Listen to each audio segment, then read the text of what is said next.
Riddle and your host from Color Grading Central. We're now moving on from our looks building to our secondary isolation stage. This is doing cleanup and focusing. In this video tutorial, we'll start with covering cleanup. So what is secondary or isolation correction? Well, it's performing corrections to a specific part of the image instead of the image as a whole, like we did in our correction and looks building stages. Doing secondary isolation correction is motivated by two reasons. The first is to solve any problems that were captured in camera, such as a blown out sky, lighting problems, or colors with too much saturation. And in these cases, we'd actually do a secondary correction as part of the correction stage. The second is to do cleanup on problems that were created after a look was applied. And we just do that secondary correction after the looks building stage. When I show you some examples, this will make more sense. Also, when we're making these isolated corrections, we'll want to pay particular attention to colors known as memory colors.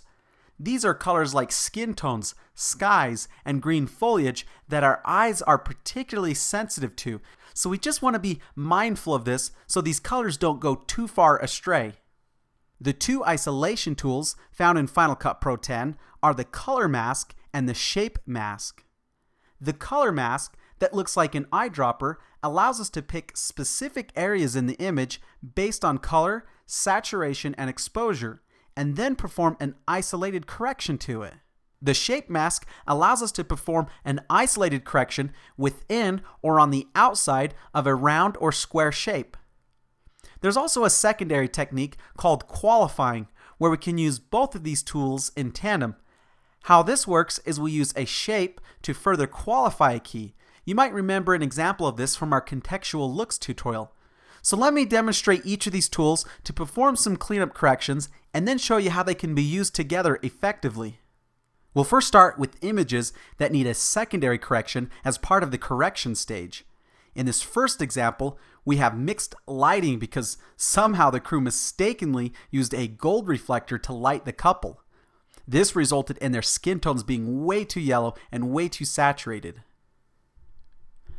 So we want to perform a cleanup correction to just the skin tones, because if we try to pull out the yellow, like you see here, that's not going to work because it affects the entire image. So let me reset that. So coming back over to the parameters, I'll select the eyedropper so I can pull a key just on her skin tones. Now you'll notice, if I click and then drag outward, it'll grab a variety of similar hues. And if we want to add more to the mask, then we'll hold down the Shift button, which will give us a plus symbol, and then we can continue to add more to the mask. If we've gone too far, then we can subtract from the mask by holding down the Option key, which gives us a minus symbol, and then we can subtract the parts of the mask that we don't want. So let me get us a nice clean mask here. The idea is to get as much as we can without grabbing too much of other similar values. Now to perform the correction, since skin tones are in the midtones, and because we have too much yellow, I'll be performing this correction by subtracting yellow with the midtones puck. That looks good. And now we may need to soften our mask a little bit. So coming back over to the parameters, we have this slider here where we can adjust the softness of our key. Now let me toggle this off and then back on. You can really see that we've saved this shot. Moving on to our next shot. This shot was taken in Mumbai, India, and it's really not a bad shot other than the high rises in the background are just a little blown out. So I'm going to show you how we can fix this by using a shape. We'll basically be duplicating how a graduated neutral density filter works in a fancy matte box. So we'll click to add our shape mask here, which brings up a circle, and we'll change the shape into a square or rectangle by clicking on this little point here, then dragging it out, making a rectangle. Okay, now it's going to be much easier if we pull out on the zoom so we can better see our shape when we go to adjust it and then position it. So I'm going to make some adjustments here to the shape. Then I'll move the shape into place. The idea with shapes is we don't want to actually bring attention to them. We want their effect to be transparent to our audience. So what I'm going to do is I'm going to add some more softness by clicking on the outer ring and adjusting it to where I want it. Okay, that should give us a nice roll off. Over in the exposure tab, I'm going to pull down on the shadows, which should bring some more detail into the high rises and make the shadows punchier. I'll also adjust the midtones by bringing them down. And I'll leave the highlights alone here so that we can keep our dynamic range. Now let me show you the before and the after. Okay, that looks great. So a question you might have is, what if the object or the camera moves with our shape applied? If it's a dedicated grading app, then we can actually track the shape with the built-in motion tracker. But Final Cut Pro 10 doesn't have this feature, so we'll have to manually do it by adding keyframes. I'll demonstrate this on the next shot. Looking through the windshield of the car, we have nice exposure and rich details. But inside the car, it's way underexposed, hiding a lot of the details. So this is how we'll fix it. We'll start by adding a shape. Then just give me a few moments to adjust it here. The windshield makes it a little difficult to get the shape just right.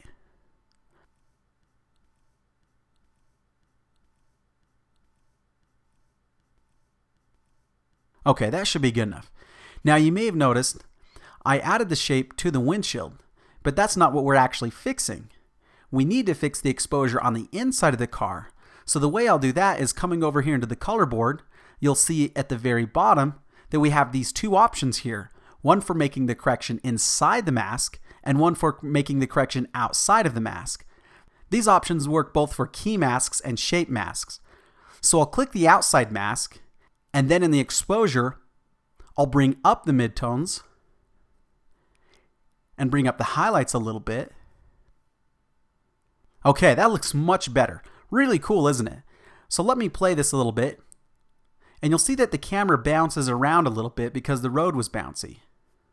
But not to worry, we'll animate the shape so this correction works. Starting at the beginning of the shot, I'll click this little button here, which will add a keyframe. Then I will move the shape to where I want it. Then I scrub a little further along in the shot, add another keyframe, and adjust the shape accordingly. Let me finish by doing this a couple more times. Okay, now when we play it back this time, you see that it works. It doesn't work perfectly, but if you do enough keyframes, you can finesse it until it's nearly perfect. Okay, that will conclude our cleanup for problems that were captured in camera. Now let's move on to doing some cleanup for problems resulting from a look applied. In this example, because of the strong blue look, it's caused our talent's skin tones to become blue. So we'll want to fix this with an isolation. With the color picker, I'll pull a key on her skin tones. But you see here, it's grabbing the wall behind her, which has similar values to her skin tones. So let's make the correction first, and then we'll come back to addressing this. I'll pull the blue out of her skin tones with the midtones puck. That looks good, but of course it's made the change to everything else in the shot. So we need to further qualify our key with a shape. So I'll add a shape in the parameters section, and then I'll adjust it so that it just qualifies her skin tones and nothing else. So this will take a little bit of work to get it just right.